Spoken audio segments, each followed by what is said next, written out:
আসসালামু আলাইকুম everyone, this is Mariyam and welcome to my channel Mariyam's mirror. আজকে আমি এই লইটা শুটকিগুলা ভর্তা করব।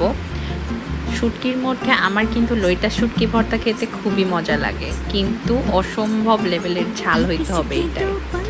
তো আমি প্রথমে পেঁয়াজ কুচি করে নিচ্ছিলাম আর রসুন ছাড়িয়ে নিচ্ছিলাম, আর লইটা শুটকির এই কুচি করে নিচ্ছিলাম পরিষ্কার করার জন্য। তো আমি কিন্তু বেশি শুটকি এখানে নেই নাই, মাত্র 3টা মাছ নিয়েছি আর লইটা শুটকির মাথাগুলা এভাবে ছাড়িয়ে নিচ্ছিলাম। আর আমি বললাম না এক্সট্রিম লেভেলের ঝাল হইতে হবে ভর্তায়, তাই একটু বেশি করে ঝাল নিয়ে নিলাম আর রসুন নিয়ে নিলাম। বেশি করে রসুন নিলে কিন্তু শুটকির গন্ধটা একটু চলে যাবে, খাইতে আরও মজা লাগবে। ঝাল আরও অ্যাড করে দিয়েছি, আমার কাছে মনে হচ্ছে ঝালই হবে না। তো চুলায় প্যান নিয়ে আমি প্রথম শুটকিগুলা একটু তেলে নেব পরিষ্কার করার জন্য আর কি। শুটকি মাছে কিন্তু অনেক ময়লা থাকে, ভালোভাবে পরিষ্কার করতে হবে। তো গরম পানি দিয়ে খুব ভালোভাবে মাছটা আমি ধুয়ে নিলাম, তারপর ঝালগুলা তেলে সুন্দর করে ভেজে নেব।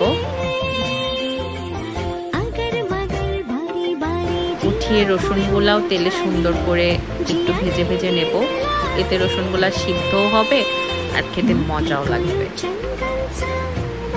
সর্বশেষ আমার শুটকি, এখনো পেঁয়াজ তো বাকি। এখানে শুটকি আপনার কাছে কম মনে হইতে পারে, কিন্তু আমাদের দুইজনের জন্য এটাই অনেক বেশি। আর ভর্তাটা দুপুরে গরম ভাতে খেতেই ভালো লাগে। এই যে পেঁয়াজটাও করে নিলাম, পরে এগুলা সব মিলে আবার একবার ভেজে শিলের পাটায় বেটে নেব। এটা চাইলে কিন্তু ব্লেন্ডারেও করা যায়, কিন্তু শিলের পাটায় বেশি মজা লাগবে।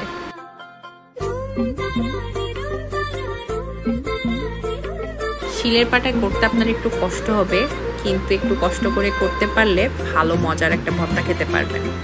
এই যে আমার ভর্তা রেডি। সর্বশেষ এটাতে একটু লবণ আর কাঁচা সরিষার তেল দিয়ে দেব। দেখতে কত লোভনীয়, তাই না? আমার তো এডিট করতে করতেও খেতে ইচ্ছা করছে।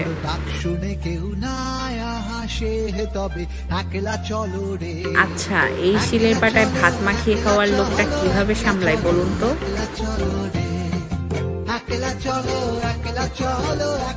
এই যে আমার একেবারে হোটেলের মতো ভর্তা রেডি।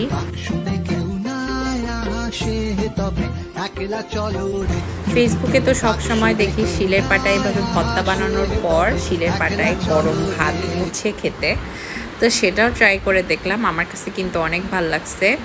তো আজকের মতো আমার রান্নাবান্না এখানেই শেষ করছি। পরবর্তী ভিডিও পেতে লাইক দিয়ে সাথেই থাকুন। Thanks for watching, bye bye.